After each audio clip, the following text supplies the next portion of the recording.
आओ दोस्तों, आज हम सुनते हैं रक्षाबंधन की सच्ची कहानी।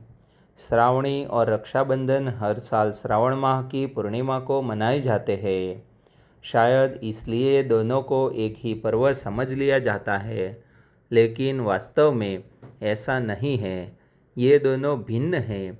श्रावणी विशेष रूप से ब्राह्मणों और पंडितों का पर्व है, जिसे शास्त्रों में ऋषि तर्पण और उपाकर्म नाम से भी पुकारा गया है। यह अति प्राचीन पर्व है और इसे वैदिक पर्व का नाम दिया गया है। इस दिन यज्ञोपवीत धारण करने का भी प्रचलन है। आज भी बंगाल, उड़ीसा, दक्षिण भारत और गुजरात जैसे स्थानों पर इसका अधिक महत्व है, लेकिन आज श्रावणी के स्थान पर रक्षाबंधन ही अधिक लोकप्रिय है। रक्षाबंधन की प्रथा कब, कहाँ और कैसे शुरू हुई, इसकी कोई निश्चित प्रमाण नहीं मिलता है। हाँ, इस बारे में देवताओं और असुरों की एक पौराणिक कथा जरूर प्रसिद्ध है। एक बार देवताओं और राक्षसों में भयंकर युद्ध छिड़ गया। धीरे धीरे जो परिणाम सामने आए, उनसे यह लगा कि देवता युद्ध में हार रहे हैं। असुरों की जीत निश्चित थी। इंद्र की निराशा की कोई सीमा नहीं थी। इसी परेशानी में एक दिन इंद्र अपनी सभा में बैठे बैठे अपने गुरु बृहस्पति से इस बारे में बातचीत करने लगे। उसी सभी में इंद्र की पत्नी इंद्राणी भी बैठी थी। गुरुदेव कुछ बोले इससे पहले ही वह बोल उठी, इसका उपाय मुझे मालूम है। मैं वचन देती हूँ, जीत देवताओं की ही होगी। अगले दिन ही श्रावण मास की पूर्णिमा थी। इंद्राणी ने शास्त्रीय विधि से एक रक्षा कवच तैयार किया और उसे इंद्र की कलाई पर बांध दिया। रक्षा कवच को बांधकर जब इंद्र युद्ध में गए तो असुर तितर बितर होने लगे। अंत में उस रक्षा कवच के प्रभाव से देवताओं की जीत हुई और असुरों को मुँह की खानी पड़ी। राखी बांधने की प्रथा का उद्गम शायद इसी कथा में है। विश्वास किया जाता है कि धर्मशास्त्रों के अनुसार तैयार किए हुए रक्षा कवच को श्रावण की पूर्णिमा के दिन बांधने से व्यक्ति पूरा साल स्वस्थ, सुखी और विजयी रहता है। रक्षाबंधन की शुरुआत कब, कहाँ और कैसे भी हुई हो, लेकिन आज यह त्यौहार भाई बहन के पवित्र संबंध का प्रतीक बन गया है। भाई चाहे बहन से 7 समुद्र दूर हो, इस दिन तो बहन भाई की कलाई पर राखी बांधेगी ही। राखी का महत्व इसी बात से जाना जा सकता है कि यदि कोई अनजान लड़की भी किसी लड़के की कलाई पर राखी बांध दे तो उसके बाद वे दोनों बहन भाई बन जाते हैं। खून के रिश्ते से कहीं पवित्र, कहीं पक्का है यह रिश्ता। रक्षाबंधन से कई दिन पहले हाट बाजार में तरह तरह की रंग बिरंगी राखियाँ से पट जाते हैं। छोटे शहरों में तो राखियाँ का पूरा अस्थायी बाजार ही लग जाता है। इस तरह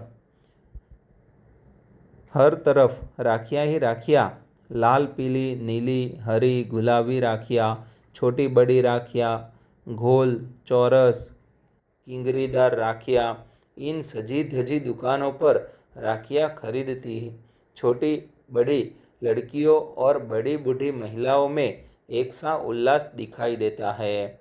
जैसी रंग बिरंगी सुंदर राखियाँ, वैसे ही रंग बिरंगे और सुंदर कपड़े पहने राखियाँ खरीदती बहनें। 50 पैसे की रंगीन डोरी से लेकर 10-15 मूल्य तक की राखियाँ जिस किसी दुकान से चाहो खरीद लो। उधर रक्षाबंधन से एक दिन पहले मिठाई की दुकानें भी इतनी सज संवर जाती है कि एक नज़र देखो तो मुंह से लार टपकने लगे। लहू, जलेबी, वर्षी, बालूशाही, इमरती, गुलाब जामुन, रसगुल्ले, चमचम जैसे देखते जाओ मुँह में मिठास घुलती जाए। डॉक्टर भले ही कहते रहे कि मिठाई खाने से पेट और दांत खराब होते हैं, लेकिन इस दिन तो मिठाई बिकेगी ही। फिर आता है श्रावण यानी कि सावन माह, जुलाई अगस्त की पूर्णिमा का दिन। इसी दिन रक्षाबंधन का त्यौहार मनाया जाता है। इस दिन तो बहन का उल्लास देखते ही चलता है। वैसे चाहे बहन दिन चढ़े तक सोती रहे, लेकिन इस दिन वह सुबह सुबह उठ जाएगी, अपने सुंदर से कपड़े पहनेगी। तब तब तक भाई भी नहा धो चुका होता है। जब तब राखी नहीं बंधती, अक्सर न बहन कुछ खाती है न भाई कुछ खाता है। फिर बहन एक थाली लेकर गत्ते पर लिपटी राखी की गांठ खोलते हुए थाली में रख लेती है। उसके बाद वह भाई का मुंह मीठा कराने के लिए थाली में मिठाई रखती है। तब सिर को दुपट्टा या साड़ी के पल्लू से ढककर भाई के सामने जा बैठती हैं। भाई मुस्कुराते हुए अपनी कलाई आगे फैला देता है।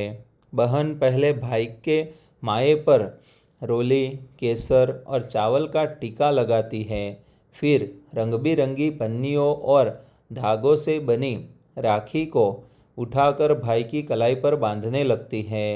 राखी बांधने के बाद बहनें थाली में से मिठाई का बड़ा सा टुकड़ा उठाकर शरारत और स्नेह से भाई के मुंह में पूरा का पूरा ठूस देती है।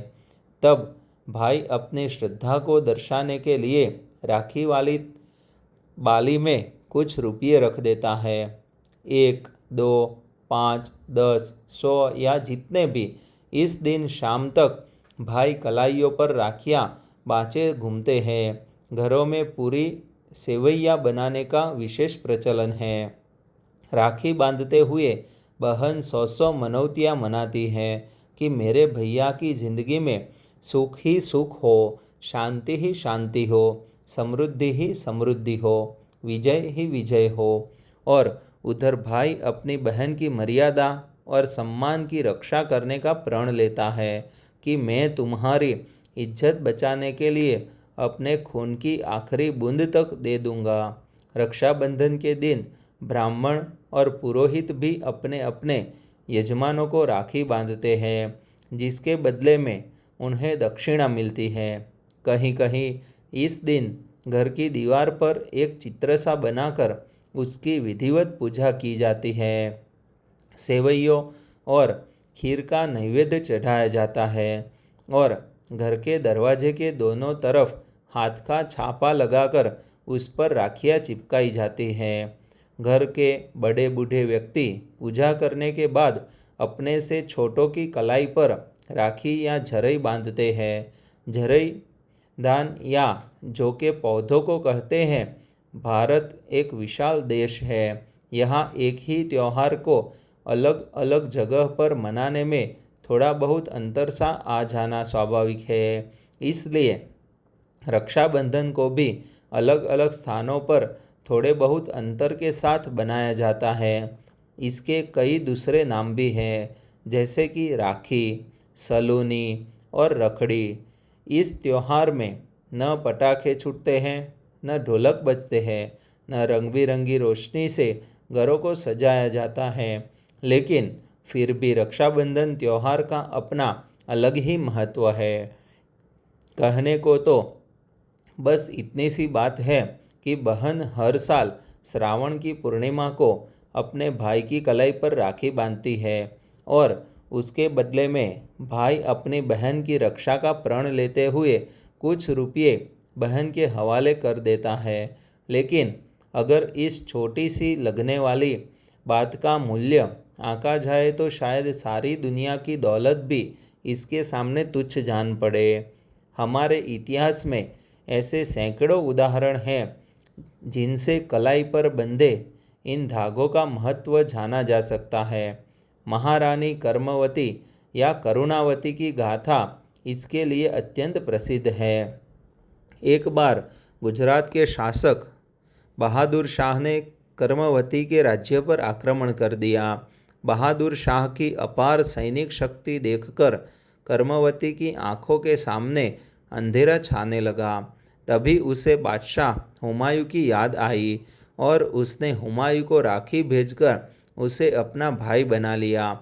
देखा जाए तो हुमायूं को सामान्यतः बहादुर शाह के विरुद्ध हिंदू स्त्री की सहायता नहीं करनी चाहिए थी, लेकिन यह राखी का आकर्षण ही था कि हुमायूं तत्काल अपनी फौजों को लेकर मेवाड़ पहुंच गया। लेकिन तब तक रानी जौहर व्रत करके अपने प्राण दे चुकी थी। हुमायूं को बहुत दुख हुआ, लेकिन उसने बहादुर शाह का पीछा नहीं छोड़ा और आखिर उसे करारी हार दी।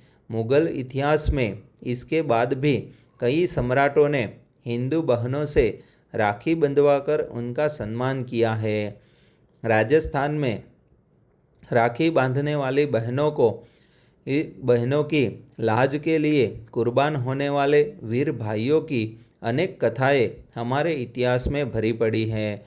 इसी तरह से स्वतंत्रता संग्राम के युग में भी बहनें अपने भाइयों को राखियाँ बांधकर आज़ादी के लिए मर मिटने को भेजती थी।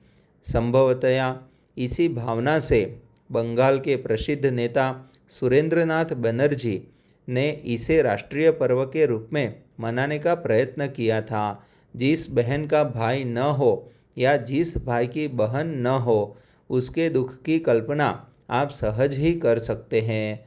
उस दिन अगर ईश्वर उनसे कोई वर मांगने को कहे तो वे अपने लिए किसी सुख या ऐश्वर्य की बजाय भाई अथवा बहन की ही मांग करेंगे। दोस्तों, ऐसी कहानी सुनने के लिए हमारी चैनल आप सब्सक्राइब कर लीजिए और वीडियो को शेयर कर दीजिए।